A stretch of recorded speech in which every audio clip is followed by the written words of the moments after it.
Dans cette vidéo, nous allons explorer la structure électronique de l'atome, en parlant notamment de niveau d'énergie et puis d'organisation de la dernière couche. Nous verrons également quel type de raisonnement nous pourrons vous demander dans les exercices, et ensuite nous reverrons une démonstration que nous avons faite en classe relative au spectre atomique et son explication. Cette vidéo est conçue pour le travail autonome, notamment en cas d'absence de l'élève.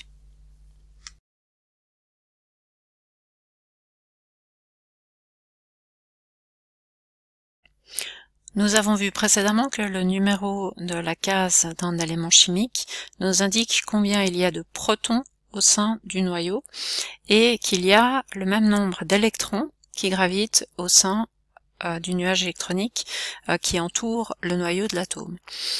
Si je parle d'un atome, j'ai forcément le même nombre de protons que d'électrons. Si je commence à enlever ou ajouter des électrons, je ne serai plus dans le cas d'un atome. Nous viendrons à ce cas plus tard. Ces électrons gravitent autour de l'atome, mais ils n'ont pas une trajectoire précise. On ne peut pas les localiser et en même temps connaître leur vitesse et leur trajectoire. C'est un phénomène assez particulier, mais clairement, le nuage électronique n'a pas une forme aléatoire, il est organisé en couches, et chaque électron a un niveau d'énergie qui lui est propre. Nous utiliserons le modèle qui est représenté ici, qui est suffisant pour les 3 premières couches électroniques de l'atome. L'idée, c'est de comprendre globalement comment sont constituées ces couches, de bien comprendre que les petites boîtes qui sont dessinées ici ne sont en fait pas des boîtes, mais qu'elles ont en réalité des formes. On va pas, cela dit, vous demander de dessiner autre chose qu'un modèle tel que je le représente ici, pour pouvoir continuer le cours de chimie. Donc ce que je vais exprimer maintenant est un plus pour comprendre comment on est arrivé à ce modèle, mais ne devra pas être maîtrisé en détail. Donc en fait, on a pu remarquer qu'il existe différents modèles. En l'occurrence, la première couche, c'est très simple, elle est constituée d'une paire d'électrons qui en l'occurrence peut se mettre ici par donc une paire d'électrons, donc par 2 électrons, on peut avoir 2 électrons, et pour que 2 électrons puissent se mettre ensemble, ce qu'il faut, c'est qu'ils aient des spins différents, un spin étant le sens dans lequel l'électron tourne. Imaginez qu'un électron tourne sur lui-même.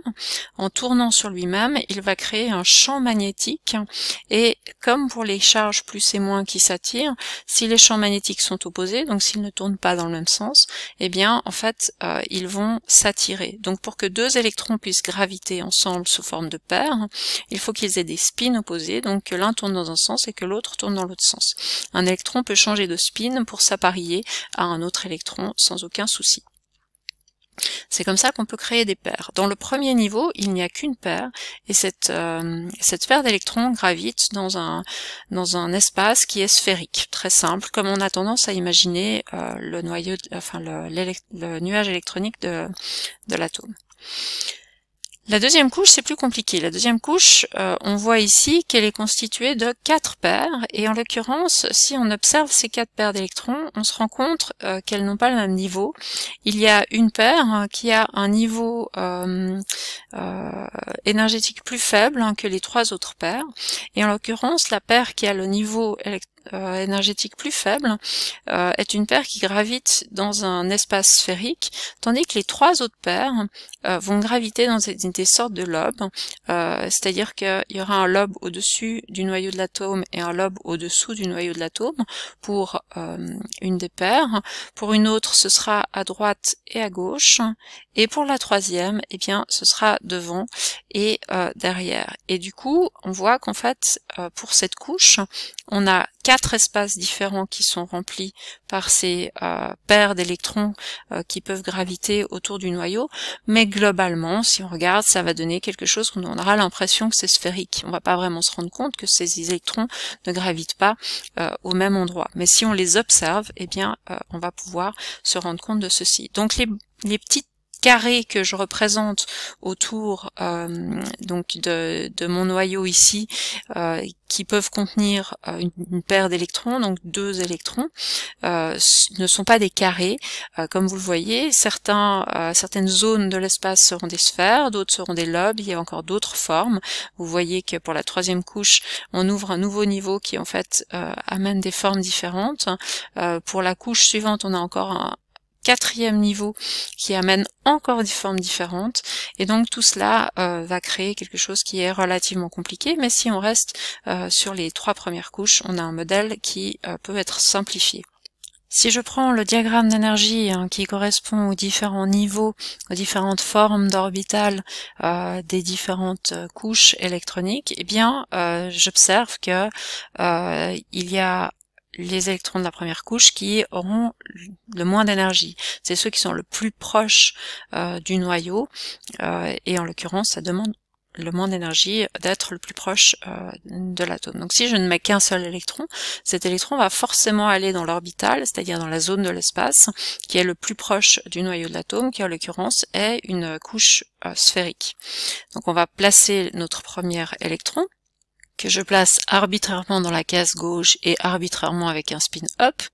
Et si maintenant on imagine que on a un atome avec 2 électrons, et bien le 2e électron va se placer là où ça demande le moins d'énergie pour lui, c'est-à-dire également sur la première couche, mais il va devoir du coup s'apparier, on aura affaire à une paire d'électrons.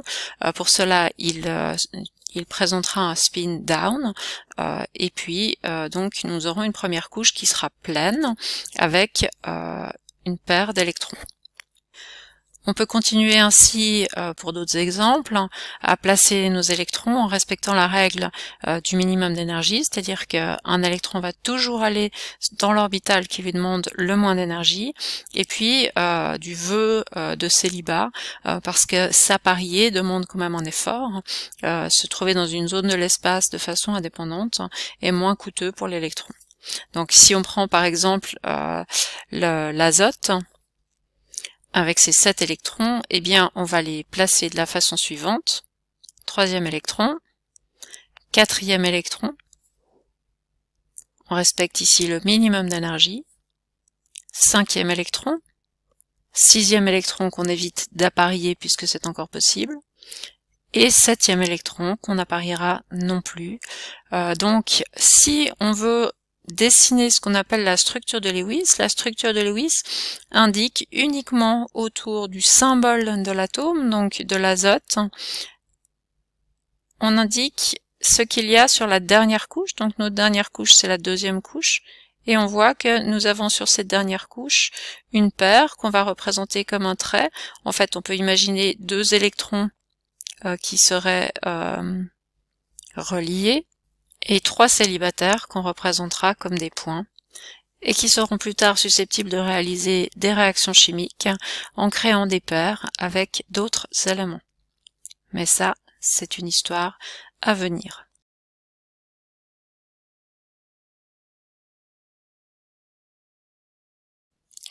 Un dernier type d'exercice que vous devez être capable de faire au terme de ce module, c'est de donner la structure électronique d'un atome pour les 3 premières couches électroniques, c'est-à-dire jusqu'à l'élément argon, soit le numéro 18. En l'occurrence, dans notre cas, on nous demande la structure électronique du chlore, qui est juste à côté, qui est donc le numéro atomique 17, ce qui signifie qu'il a 17 protons au sein du noyau et 17 électrons qui gravitent autour du noyau. Rappelons les règles de remplissage. Un électron va sur la couche qui demande le moins d'énergie. Ensuite, il va éviter d'être en paire si c'est possible. Et finalement, il se met en paire s'il n'a pas de choix. Donc voilà, les 3 règles. Ici, nous avons un schéma où nous voyons une première couche, donc un premier niveau d'énergie, une deuxième couche. Les niveaux d'énergie n'ont pas été distingués, donc on va considérer qu'ils sont tous équivalents, et une 3e couche. Premier électron, il va dans la première couche avec un spin up ou un spin down, c'est égal. Deuxième électron, il n'aura pas le choix que d'aller également dans la première couche, c'est plus important pour lui de dépenser un minimum d'énergie. Par contre, il devra adapter son spin de façon à pouvoir s'apparier avec le premier électron. Troisième électron, il ira dans la deuxième couche qui est maintenant la plus basse en énergie disponible.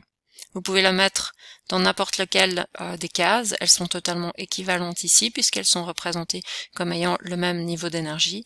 Et donc, à nouveau, vous choisissez spin up, spin down, c'est totalement égal.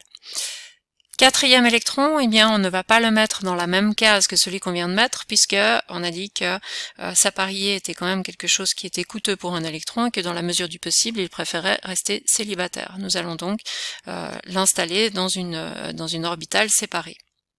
Cinquième électron de même. Sixième électron pareil. On arrive au septième électron. Il n'a pas le choix, il ne veut pas aller sur la troisième couche, c'est trop coûteux en énergie. Il veut donc rester sur la deuxième couche. Il voit que toutes les orbitales sont déjà occupées par un électron. Il va donc adapter son spin pour pouvoir former une paire avec un de ces électrons. De nouveau, c'est égal, lequel. Huitième, neuvième et dixième électrons auront la même problématique et formeront donc des paires sur cette deuxième couche. La deuxième couche est maintenant complète, il n'y a plus de place, on va donc être obligé d'ouvrir la troisième couche pour placer le 11e électron. Le 12e électron ira également sur la troisième couche mais choisira une orbitale totalement disponible, de même que le 13e et le 14e électron.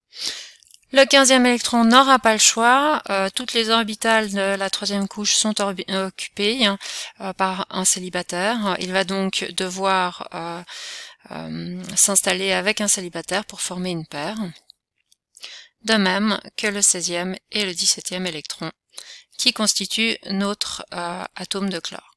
Vous avez donc ici ce qu'on appelle la structure électronique complète du chlore, c'est-à-dire complète parce que on explicite ce qu'il y a dans toutes les couches. Si on veut donner la structure de Lewis du chlore, c'est-à-dire la structure électronique externe, la constitution de la dernière couche électronique, eh bien simplement on indique le symbole du chlore et on symbolise autour ce qui constitue cette dernière couche, c'est-à-dire 1, 2, 3 paires d'électrons qu'on peut placer autour du symbole comme on le souhaite et un électron libre, un célibataire. Cette structure de Lewis nous sera extrêmement utile ensuite pour dessiner des molécules et surtout comprendre les raisons qui font que se forment ces molécules.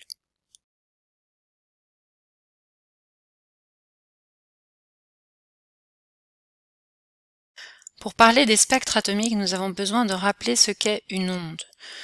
Une onde est un rayonnement électromagnétique, il ne s'agit pas de matière, mais c'est une vibration.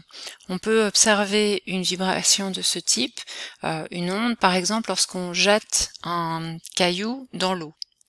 Ce que l'on observera n'est pas en soit de la matière, par exemple ici on a une goutte d'eau qui tombe, on rajoute simplement de l'eau dans de l'eau, mais ce qu'on observe, c'est un mouvement de la matière qui est provoqué par la chute de cette goutte d'eau et on voit se former une onde, alors ici circulaire.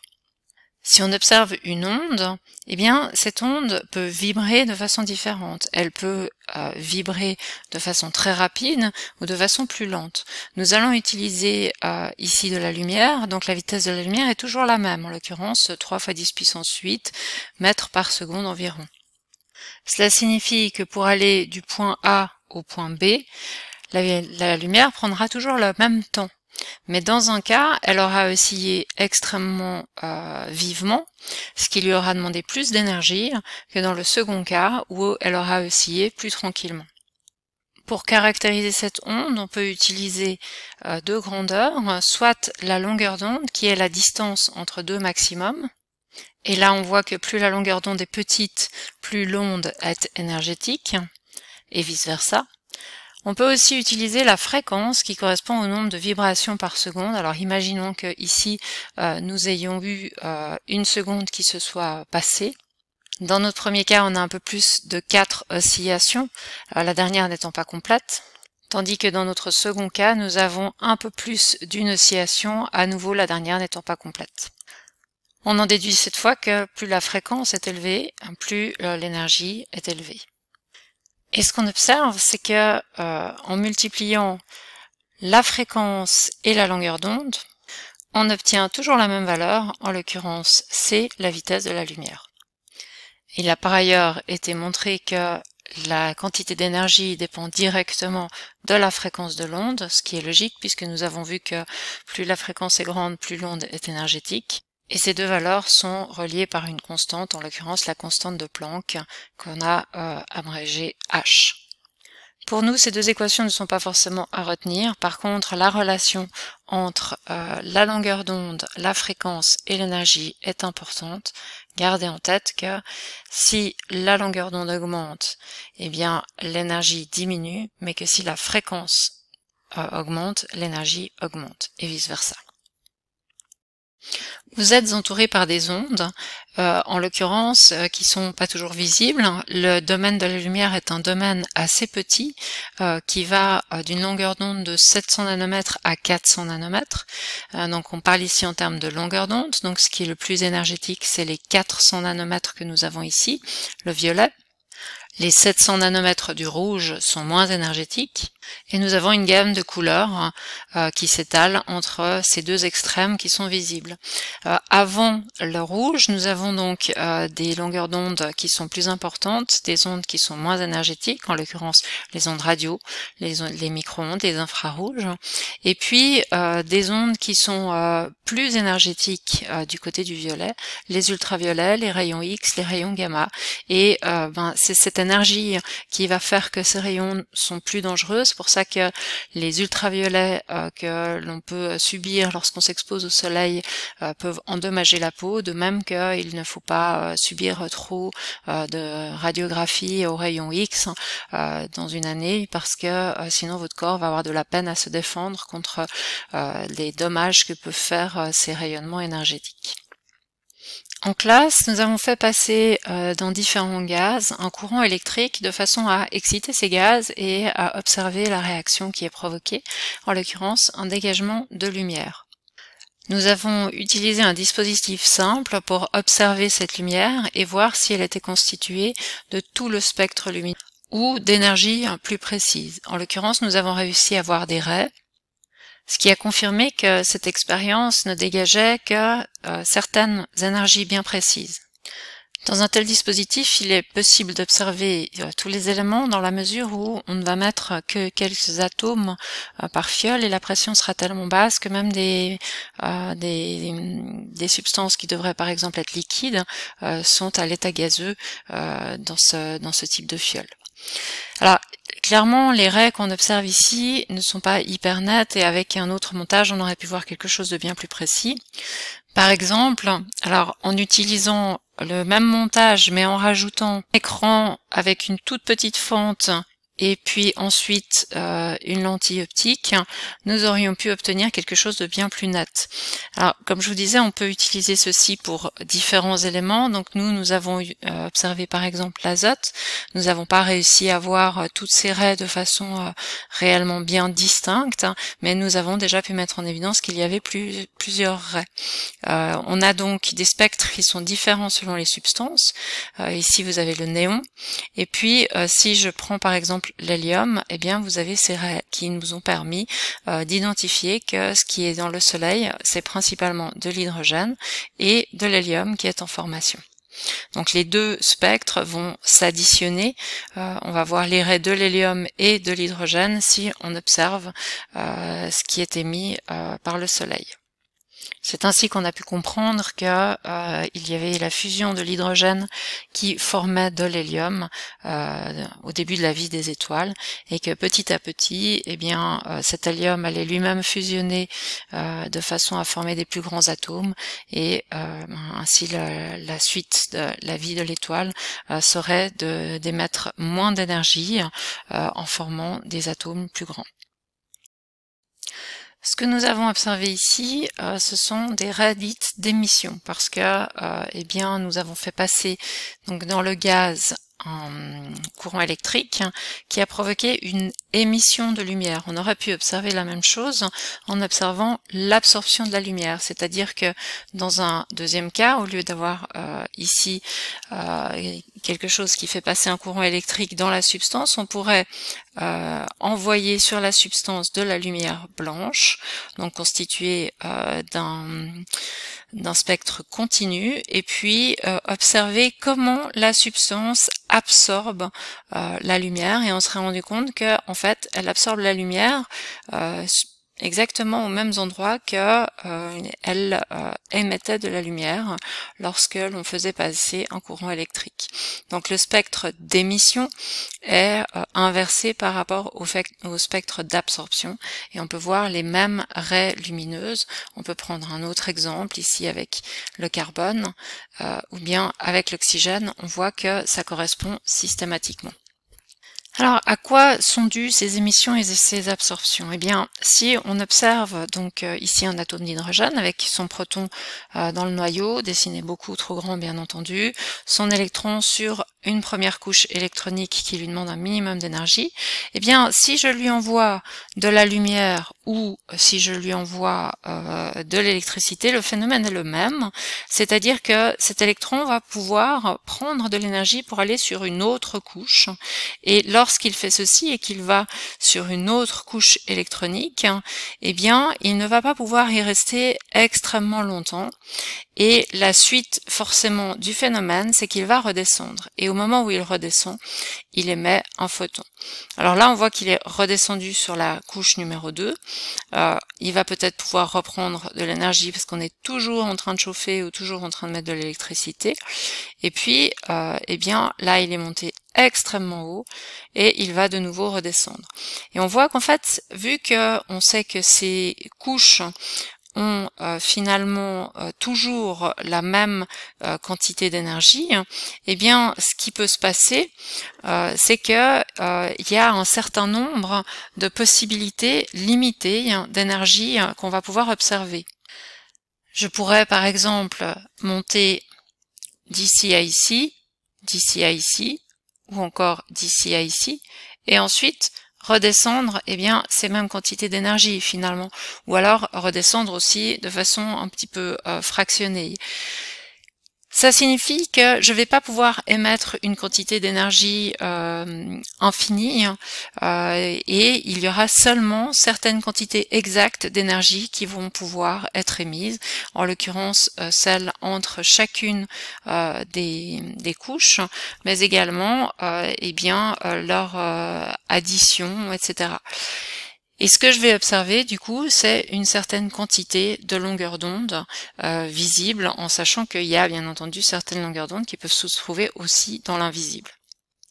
Je me retrouve donc avec des raies caractéristiques pour chacun des éléments du tableau périodique, et ceci va nous permettre de faire des identifications de substances. Alors on peut le faire en utilisant vraiment les raies, donc en utilisant le montage qu'on a vu tout à l'heure, ou alors on peut le faire de façon plus simple, comme on le fera en fin d'année, simplement en brûlant une substance et en cherchant à déterminer par exemple quel ion de métal peut se trouver dans un inconnu. Eh bien en observant le type de lumière qui est émise, on pourra par exemple ici mettre en évidence que il est évident que la substance inconnue C contient du strontium, et que la substance inconnue A contient elle du potassium. Concernant la substance inconnue B, eh bien, nous sommes embêtés parce que nous n'avons pas de témoins qui visiblement contiennent cette substance. En l'occurrence, une flamme verte comme ceci peut être obtenue par exemple avec du cuivre ou du barium ou encore de l'ammonium. Il faudrait probablement tester ces trois substances pour avoir vraiment les trois flammes qui sont dans le verre bleu et pouvoir comparer cette flamme et s'assurer du contenu de cet échantillon inconnu. Donc en fin d'année, on testera des inconnus, et pour cela, on aura besoin préalablement de tester des témoins qui vont nous montrer comment chacune des substances réagissent, en l'occurrence quel type de flamme elles émettent, pour pouvoir ensuite dire qu'est-ce qu'il y a dans ces inconnus. Sans les témoins, on ne sera pas en mesure de pouvoir identifier les inconnus, et c'est généralement le cas pour la plupart des expériences en chimie analytique où on cherche à déterminer la composition d'une substance inconnue.